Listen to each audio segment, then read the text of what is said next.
Bismillahirrahmanirrahim. Alhamdulillahi rabbil alamin. Ahmaduhu subhanahu wa ta'ala hamdan yafuqu hamdal hamidin wa yafdulu syukra syakirin hamdan yataqabbalahu minna wa yarda bihi anna wa yakunu lana zukhran wa najatan ila yaumiddin. Allahumma salli wa sallim wa barik wa karim ala sayyidina Muhammadin adada harakatil mutaharrikin wa sakanatis sakinin wa kalimatil mutakallimin wa ala alihi wa ashabihi ajma'in wa alaina ma'ahum wa fihim birahmatika ya arhamar rahimin, amma ba'd. Fa ya ayyuhal mukarramun wal muhtaramun, para alim ulama, para masyayikh, para tuan guru lingkungan Masjid Jami' Darussalam yang selalu kita cintai dan taati, ayyuhal hadirun wal hadirat Majlis Ta'lim Masjid Jami' Darussalam rahimakumullah.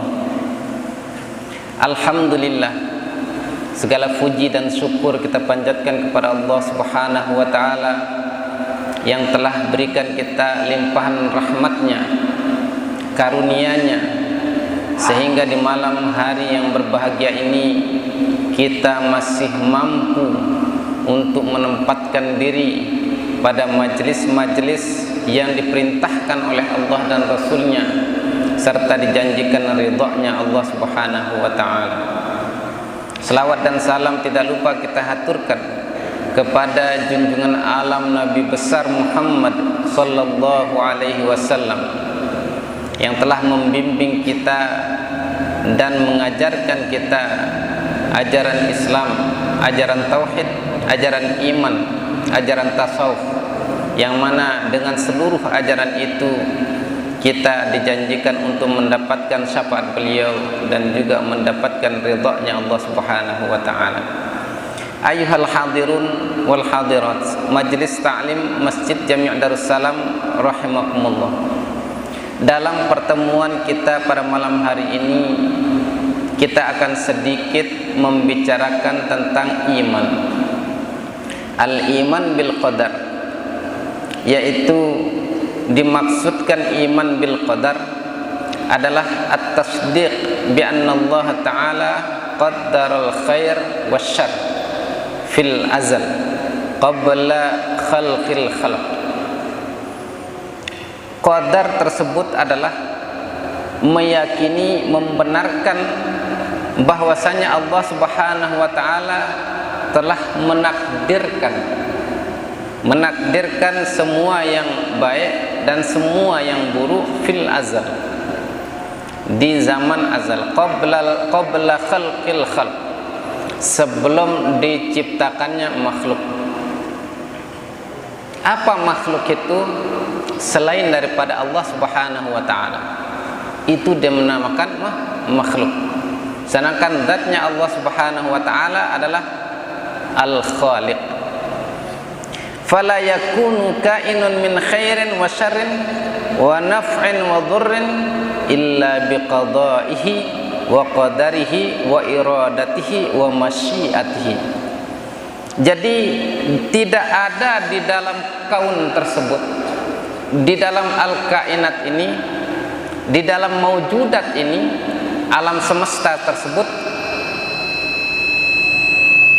baik itu bersifat baik, wa syarrin bersifat buruk, wa naf'in memiliki manfaat, wa dhurrin dan memiliki bencana bahaya, illa biqada'ihi wa qadarihi, kecuali itu dengan qadanya Allah Subhanahu wa ta'ala dan qadarnya Allah Subhanahu wa ta'ala, wa iradatihi wa masyiatihi, dan itu juga tidak terlepas dari keinginannya Allah Subhanahu wa ta'ala dan kehendaknya Allah Subhanahu wa ta'ala. Semua sifat yang ada di dunia ini, baik buruk, manfaat atau tidak manfaat, musibah atau tidak, itu semuanya adalah fa'alun lima yurid. Wa qala Allah Ta'ala fi kitabihil karim, inna kulla syai'in khalaqnahu biqadar. Segala sesuatu kami ciptakan dengan ketetapannya, dengan seluruh ketetapannya. Dan Rasulullah sallallahu alaihi wasallam bersabda, "Rufi'atil aqlam wa jaffatis suhuf." Bolpen yang dipakai untuk menulis semua kegiatan kita, semua amal kita itu sudah diangkat, serta jaffatis suhuf, buku yang tertulis itu sudah kering. Kita saat ini akan menjalankan peran saja di atas muka bumi itu. Fama sya'akan wa ma lam yasha' lam yakun. Maka ketika Allah berkehendak, terjadilah ya. Akan tapi bila Allah tidak berkehendak, maka sesuatu itu tidak akan pernah terjadi. Fajami'u af'alil ibad, seluruh perbuatan seorang hamba, seluruh perbuatan hamba-hamba Allah Subhanahu wa taala, sawa'un kanat ikhtiyariyah am ittirariyah, baik itu secara ikhtiari, dia memiliki pilihan untuk melaksanakan hal tersebut, atau secara terpaksa di dalam perbuatannya itu, makhluqatun lillahi ta'ala. Semuanya itu adalah makhluk, ciptaannya Allah Subhanahu wa ta'ala. Walakin lil 'abd nau'un ikhtiyarin fi fi'li syai' wa tarkihi yusamma bil kasab. Akan tapi bagi seorang hamba, ikhtiarnya di dalam melakukan sesuatu atau meninggalkannya dikatakan al-kasab, pekerjaan. Wa bihi sabatat taklif, dengannya ditetapkan at-taklif. Taklif itu adalah sesuatu yang membebankan terhadap hamba tersebut. Wa alaihi tartib as-sawab wal iqab. Dan ketika seorang itu sudah taklif, menjadi mukallaf, maka tertib yang ada pada diri seorang itu adalah antara sawab wal iqab. Bagaimana khatib menyampaikan, fafirru ilallah, bersegeralah kalian kembali kepada Allah Subhanahu wa ta'ala. Itu dimaksudkan bersegeralah membuat amal yang diganjar dengan sawab oleh Allah Subhanahu wa ta'ala, dan bersegeralah meninggalkan akibat, meninggalkan iqabnya Allah Subhanahu wa ta'ala yang telah dijanjikan, yaitu al-iqab, siksa yang telah ditetapkan oleh Allah Subhanahu wa ta'ala. Wala yarda li'ibadihil kufra, maka Allah Subhanahu wa ta'ala tidak ridha terhadap hamba-hambanya yang kafir. Al-aqidatul mujmalah. Wa ba'du fa inna walhamdulillah qad radina billahi rabba. Dengan bersyukur kepada Allah Subhanahu wa ta'ala, kita semua adalah telah ridha dengan Allah Subhanahu wa ta'ala. Kita ridha dengan segala apa yang telah diperintahkan kepada kita oleh Allah Subhanahu wa ta'ala. Wabil islami dina, dan Islam itu adalah agama kita. Wabi Muhammadin sallallahu alaihi wasallam nabiyyan wa rasulan, dan Sayyidina Muhammad sallallahu alaihi wasallam adalah nabi kita dan rasul Allah Subhanahu wa ta'ala. Wabil Quran imama, wabil Ka'bah qiblah, wabil mu'minina ikhwana, bil mu'minina ikhwana. Jadi orang-orang mukmin ini adalah ikhwan kita. Jangan pernah menciptakan sesuatu yang membuat resah sesama mukmin. Al-muslim man salimal muslimun min lisanihi wa yadihi. Yang namanya seorang muslim, orang yang Islam itu adalah, yaitu ketika orang-orang Islam lainnya merasa selamat, merasa nyaman dari lisannya dan juga dari perbuatannya. Jadi salimal muslimun min lisanihi wa yadihi. Akan tetapi ketika seseorang sudah mulai mengganggu kenyamanan kita, keamanan kita, maka orang itu luar daripada definisi muslim, luar daripada definisi muslim. Oleh karenanya sesama Islam tidak boleh kita mengkafirkan, sesama Islam tidak boleh menyesatkan, sesama Islam tidak boleh membid'ahkan. Semua hal tersebut telah dijamin oleh Al-Quran bahwa kita semua orang-orang mukmin adalah ikhwana, bersaudara. Jadi sebagaimana kita di dalam persaudaraan syakik, seayah dan seibu, bahkan persaudaraan sama Islam itu lebih berat, lebih kuat ketimbang persaudaraan saudara. Ketika iman seseorang sudah menancap di dalam hatinya, maka persaudaraan yang telah dipersaudarakan kita oleh Allah Subhanahu wa taala itu akan terasa lebih kuat di antara diri kita. Wa tabarra'na min kulli dinin yukhalifu dinal Islam, dan kita berlepas dari seluruh agama yang menentang daripada agama Islam. Agama Islam dan juga ajaran-ajaran Islam. Kita harus membuat perjanjian di dalam diri kita untuk menentang seluruh ajaran yang bertentangan dengan ajaran-ajaran Islam. Jangan pernah kita menjadi ridho terhadap suatu ajaran yang mana ajaran itu bisa memecah belah umat Islam ini. Qala Rasulullah sallallahu alaihi wasallam, inna ummati, dari Anas bin Malik, inna ummati la tajtami'u ala dhalalah fa idza ra'aitum ikhtilafan a'lam. Sungguh umatku itu tidak akan berkumpul, tidak akan bersatu di dalam kesesatan. Ingat ini ya, redaksi hadis tersebut itu biar bisa ditangkap oleh jami'un nas, seluruh kalangan umat. La tajtami'u ummati ala dhalalah fa idza ra'aitum ikhtilafan, kalau kalian melihat perselisihan. Perselisihan itu terkadang ada kelompok-kelompok yang menyatakan dirinya paling benar, ada kelompok-kelompok yang menyatakan dirinya kembali ke Al-Quran dan As-Sunnah, tapi tidak ada satupun yang mereka kerjakan dari Al-Quran dan As-Sunnah. Kalau mereka benar-benar kembali kepada Al-Quran, maka sebagaimana yang dinyatakan oleh Ummul Mukminin Siti Aisyah menyatakan, ya Ummul Mukminin, bagaimanakah akhlaknya Rasulullah sallallahu alaihi wasallam? Beliau menjawab, khuluquhul Quran.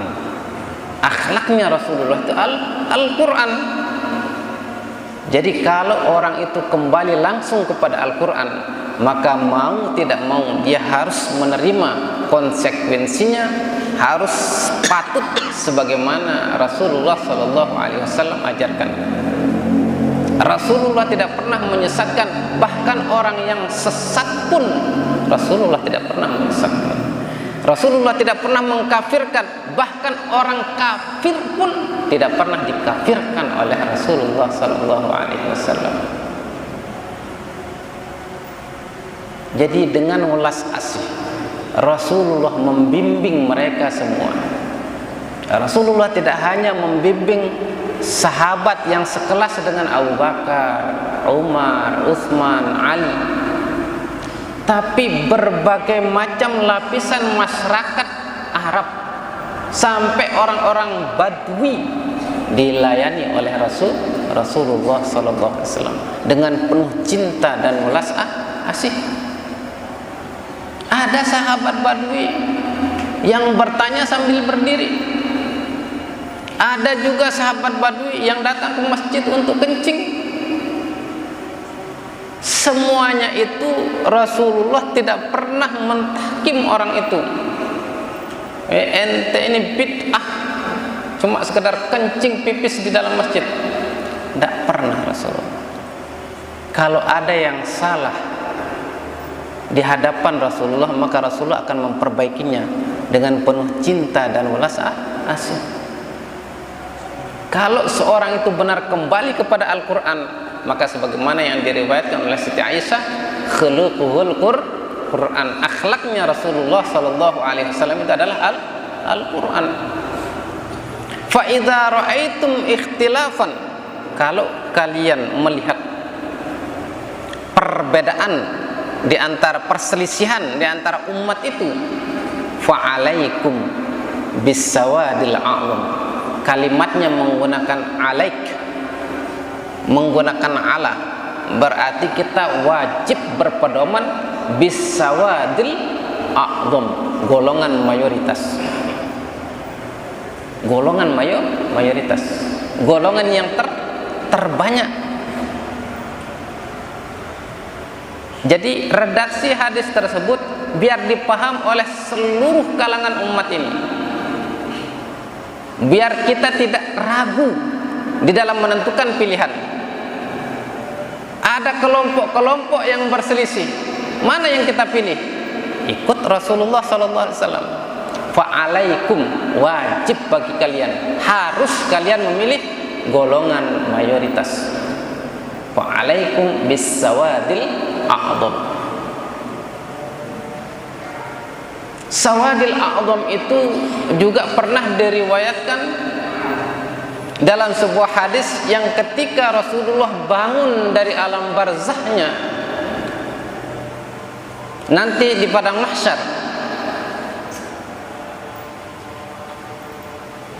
umatnya Nabi Musa dikira umatnya oleh Rasulullah. Itu umatnya banyak sekali. Mungkin itu umatku. Bukan ya Rasulullah, kata Jibril, umatmu belum datang. Datang umatnya Nabi Isa alaihissalam. Mungkin itu umatku ya Jibril. Bukan ya Rasulullah. Terus kemudian setelah umat Nabi Isa datang, datanglah umatnya Muhammad sallallahu alaihi wasallam bisawadil a'zam, dengan warna hitam yang sangat banyak sekali, bergelombang. Orang nanti lek jelo kiamat niki ite ini napiarana tumbuh menjadi muda, rambut hitam semuanya, saking banyaknya umat ini kelak. Maka berombak-ombak kelihatan kepala yang hitam ini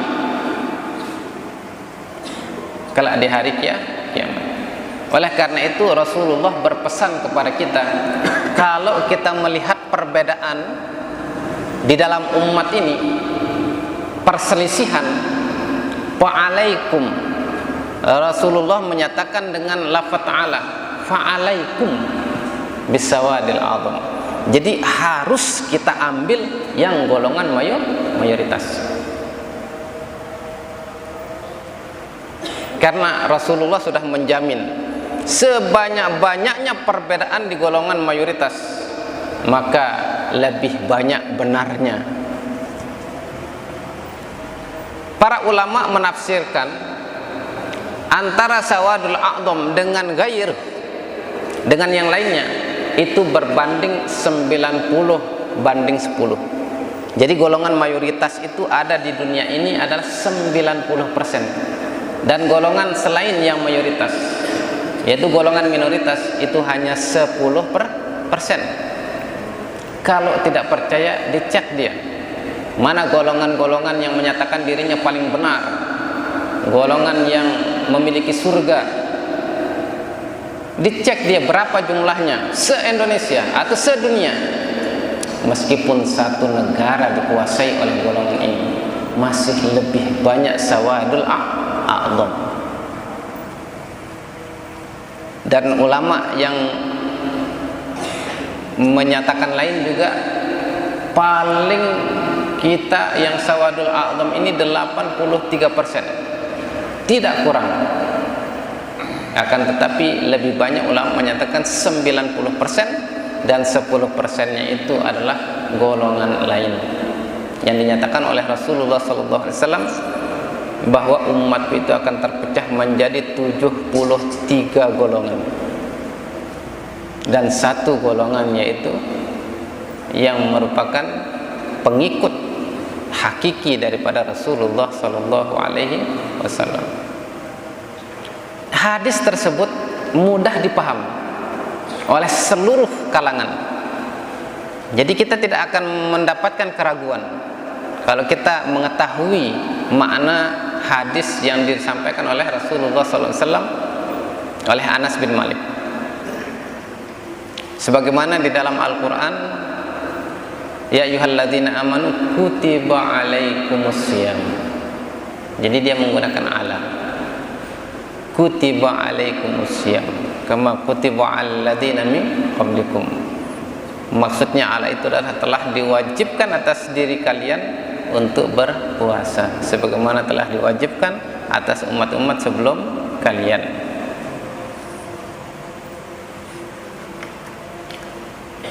Amanna bikulli kitabillah wa bikulli rasuli arsalahullah wa bimalaikah wa bil qadri khairihi wa syarrihi wa bil yaumil akhir wa bi kulli ma jaa bihi sayyiduna Muhammad Rasulullah sallallahu alaihi wasallam.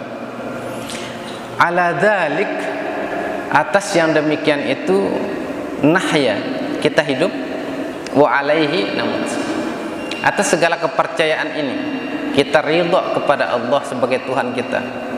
Kita ridha dengan Islam dan seluruh ajarannya. Kita ridha dengan Rasulullah Muhammad bin Abdullah sebagai Nabi dan Rasul, Quran sebagai imam Al-Quran itu, Ka'bah sebagai kiblat, mukminin sebagai ikhwan. Kita berlepas dari seluruh ajaran yang mengganggu daripada agama Islam.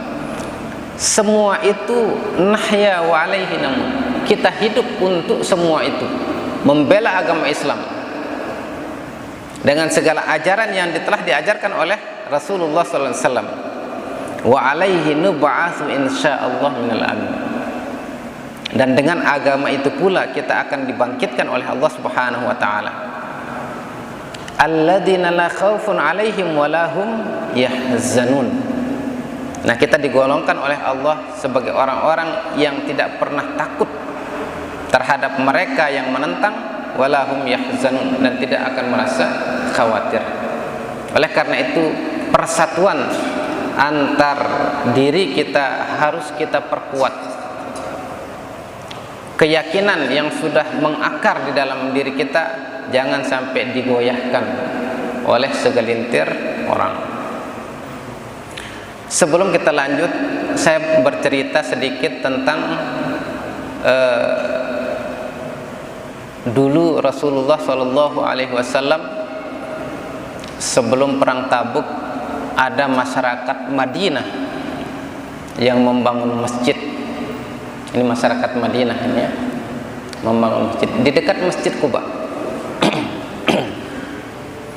Kemudian seorang datang kepada Rasulullah, ya Rasulullah, kami telah membangun masjid.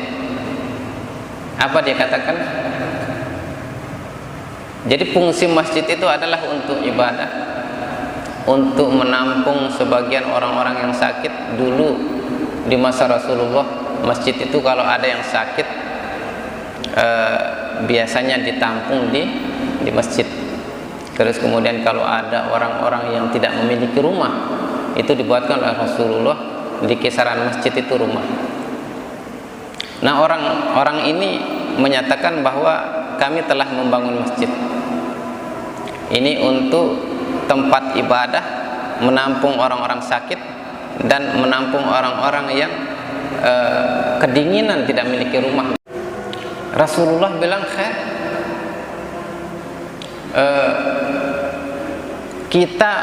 Kami minta Anda meresmikan dengan mendatangi dan sholat di masjid kami.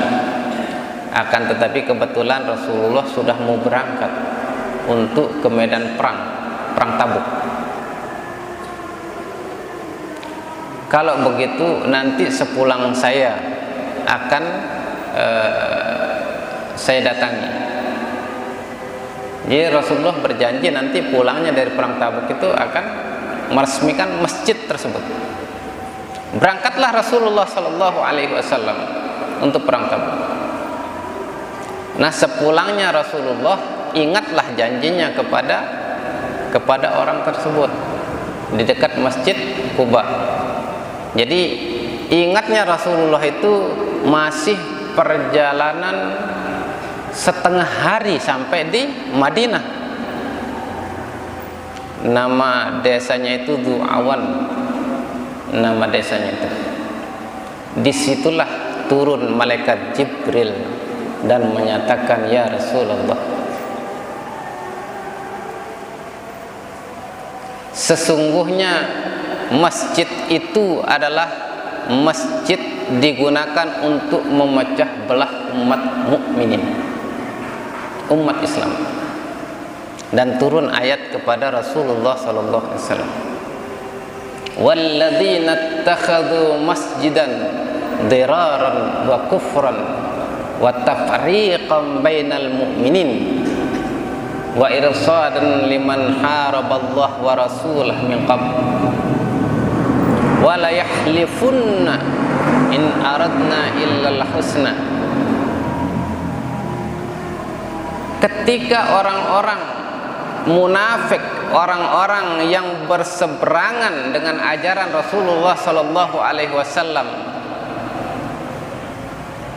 mengakali kita, mengakali Rasulullah sallallahu alaihi wasallam dengan pura-pura membangun masjid, padahal tujuannya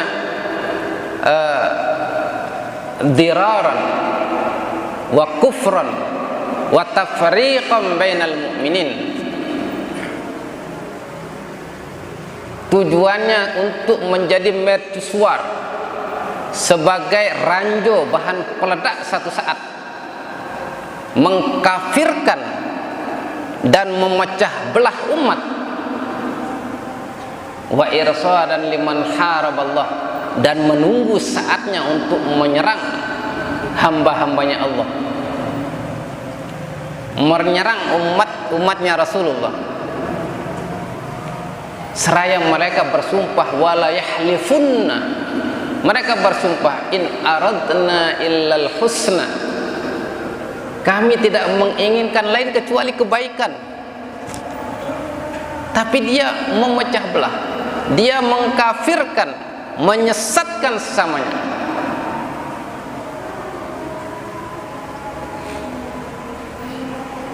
Akhirnya Allah Subhanahu wa taala melarang Rasulullah untuk ke sana. Dan apa yang dilakukan oleh Rasulullah? Dikirim utusan beberapa orang untuk merobohkan dan membakar masjid tersebut. Karena itu di dalam sejarah umat Islam, kalau masjid itu bertujuan untuk merobohkan, memecah belah persatuan umat ini, maka tidak ada sanksinya kita merobohkan, meratakan sebuah masjid yang kalau memang itu dibangun atas dasar untuk memecah belah umat Islam. La masjidun ussisa 'ala taqwa min awwal yaum. Masjid itu harus dibangun dari jauh sebelumnya atas dasar ketakwaan kepada Allah Subhanahu wa ta'ala. Jadi bukan tempat untuk mengkafirkan, menyesatkan, membid'ahkan sesama Islam. Muhammad Rasulullah, ini adalah permulaan ayat yang sangat indah bahwa Allah memperingatkan kita satu-satunya orang yang paling agung yang patut kita turut, kita teladani adalah Rasulullah Muhammad Rasulullah. Walladzina ma'ahu, ini walladzina ma'ahu asyidda'u 'alal kuffar ruhama bainahum. Orang-orang yang mengikuti Muhammad Rasulullah dan orang-orang yang selalu bersama dengan Muhammad Rasulullah, asyidda 'alal kuffar, keras, tegas terhadap orang-orang yang kafir, ruhama bainahum, dan penuh kasih sayang antar sesamanya. Siapa sesamanya itu? Rasulullah sudah menyatakan, man qala la ilaha illallah ma'an. Siapa saja yang menyatakan la ilaha illallah ma'na, itu adalah golonganku, masuk di dalam golonganku.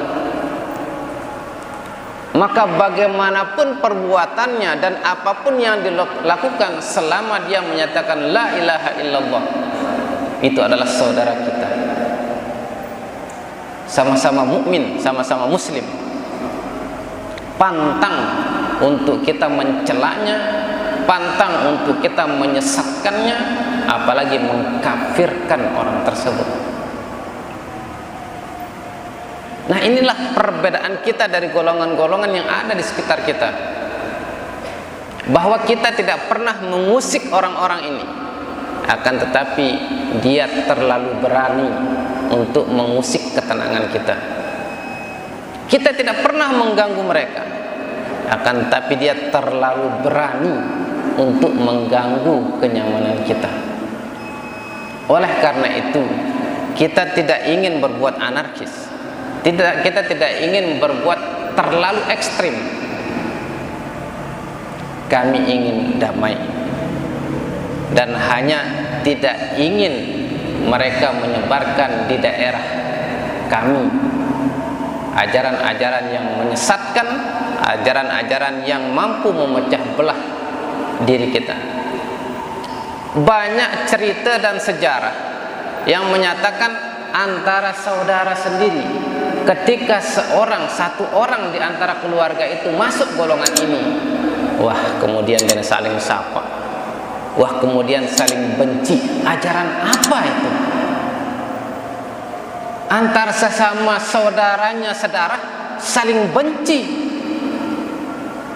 bahkan sampai orang tuanya dibenci oleh orang ini. Begitu ekstrim ajaran ini, begitu sangat kaku dan fanatiknya ajaran ini. Nah, itulah yang harus kita antisipasi ke depannya. Hendak sadek yang ngeliat, lamun sadek ngeliat sekali gue, wah, jamaah ini tetap mayoritas umat Islam sedunia ini, tetap yang mayoritas. Akan tetapi kita sudah enggak mampu memindahkan diri kita terhadap golongan mayoritas. Kalau golongan ini menjadi mayoritas dalam desante, maka dia akan berbuat semaunya. Syukur-syukur dia masih minoritas. Jadi kalau ada yang pernah membaca buku perjalanan golongan ini di negara yang dikuasai, ingat, di negara yang dikuasai, oh, lebihan merperampok ya. Itu di dalam kitab yang kita baca, lebihan merperampok. Bahkan anak kecil, karena orang tuanya itu mengikuti golongan mayoritas, anak kecil itu disembelih juga. Itu dari bentuk ekstrimnya golongan-golongan seperti ini. Jadi kalau kita baca perjalanan sejarahnya, berapa ribu yang sudah menjadi korban hanya untuk mendirikan ajaran seperti ini. Ada bukunya banyak, ada 3 yang berbahasa Indonesia. ngeri. Oleh karena itu alhamdulillah, puji syukur kepada Allah, masyarakat dengan pejabat setempat dan juga para ulamanya segera untuk bergerak mengantisipasi. Dan ini sudah sangat besar syukur kita. Kalau sampai hal ini dibiarkan, maka dia sudah punya titik-titik pembangunan untuk menjepit masyarakat Mamben ini. Sudah punya titik-titik pembangunan. Dan sedangkan dana yang mengucur pada golongan ini sangat deras, sangat kuat. Coba lihat, kita golongan mayoritas kalau membangun masjid berapa hari, berapa bulan butang di tengah langan. Lihat saudara-saudara kita, padahal dia banyak, satu desa, satu kampung, uangnya tidak ada. Ternyata ocok-ocok lek negeri Mamben ini, dia berapa gelintir di Mamben ini sanggup mendirikan masjid yang sangat besar. Parahnya, nama masjidnya, nama imam madhab yang kita anut. Luar biasa. Nah, ini yang perlu kita antisipasi, kita garis bawahi. Jangan pernah kita lengah. Jadi kalau kita membahas, tapi kita golongan mayoritas ini tidak pernah mengungkit-ungkit kejelekan orang, keburukan orang. Yang jelas pada umumnya golongan ini sangat ekstrim dan sangat fanatik. Kalau golongan ini misalnya masyarakatnya atau jamaahnya tidak mau mengkafirkan, maka dia dianggap kafir. Oleh karenanya golongan ini semua jamaahnya sangat berani mengkafirkan kita. Kenapa? Kalau dia tidak berani, maka dia dianggap kafir. Gitu. Kalau sudah dianggap kafir, maka kita halal dan nyawa dan harta kita halal bagi mereka. Untungnya kita di negeri Pancasila. Kalau di negeri yang mereka kuasai pemerintahnya, jamaah-jamaah, wah, buat tengah pondok gembok langsung oleh dia. Ndek nasa ada ngupuk, dianggap sesat, dianggap kafir. Oleh karena itu ajaran ini berdiri 200 tahun yang silam. Sedangkan kita Asy'ariyah, Maturidiyah berdiri sudah sejak abad ketiga Hijriah. Sudah lama, sebelum Imam Ghazali. Abad ketiga Hijriah, Imam Asy'ari dan Imam Maturidi. Jadi sudah berapa kurun waktu paham Asy'ariyah, sifat 20 ini adalah Asy'ariyah ini. Sifat wujud qidam baqa mukhalafatul lil hawadis qiyamu ta'ala. Ini aran paham Asy'ariyah. Dulu munculnya ini karena ada paham Mu'tazilah. Paham Mu'tazilah dengan paham Wahabiyah itu sedikit mirip, bahkan mungkin lebih parah paham yang ada sekarang ini. Karena paham yang dulu itu mengkafirkan orang yang berdosa besar. Orang yang berdosa besar dikafirkan. Kalau kita enggak, kita tahlilan dikafirkan, tahlilan, maulidan dikafirkan, disesatkan. Luar biasa. Nah, lembes si golongan mayoritas ya terbaik. Nah, pasti ini ya si lebih ke kena. Ini dari Rasulullah. Redaksi hadis ini secara sangat umum. Jadi mudah itu milennya. Mudah itu milennya. berarti golongan mayoritas dengan terbait lek bembe tawatan. Lamun kita lek Indonesia ini terutama mungkin ada sekedip dalam sampai 10% golongan minoritas sekedip ya. Silik Lombok ini doang paling silik TNI doang. Silik lain jangan entah sebungkul tidak sampai menguasai semua. Lu anda sih sadar dan bahkan membuat status dalam video-video Facebook, media sosial menyatakan bahwa golongan ini benar-benar begini. Nah, ini membuktikan bahwa kalau sesuatu itu benar-benar benar, maka Allah yang akan mengangkat. Allah yang akan mengangkat, bukan kita. Jadi lamun ita ngangkat ya dia kuat. Ne imam ini teparan jeneng, suruh isolopu paran jeneng. Dia kuat. Tapi kalau Allah yang mengangkatnya, maka Allah memanggil Jibril, saya mencintai fulan. Beritahukan kepada langit dan bumi. Jibril turun tipe langit. Allah hari ini telah mencintai fulan bin fulan. Kemudian Jibril turun ke bumi dan menyatakan bahwa Allah telah mencintai fulan bin fulan. Dengan secara nuraniyah, kita kalau orang itu sudah dicintai oleh Allah Subhanahu wa taala, kita dengan nuraniyah kita itu mencintai orang itu juga. Demen itu kita ya. Demen itu bergaul kanca ya. Demen itu bareng kanca ya. Ndek nomor golongan si maran diri ini tetap mati tipe surga langsung. Paran diri ini lebih kena. Itu gelisah kanca ya.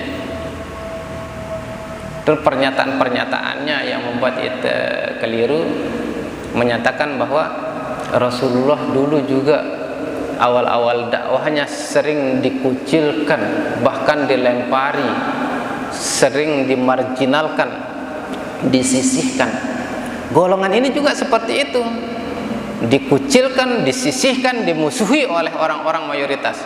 Tapi perbedaannya sangat jauh.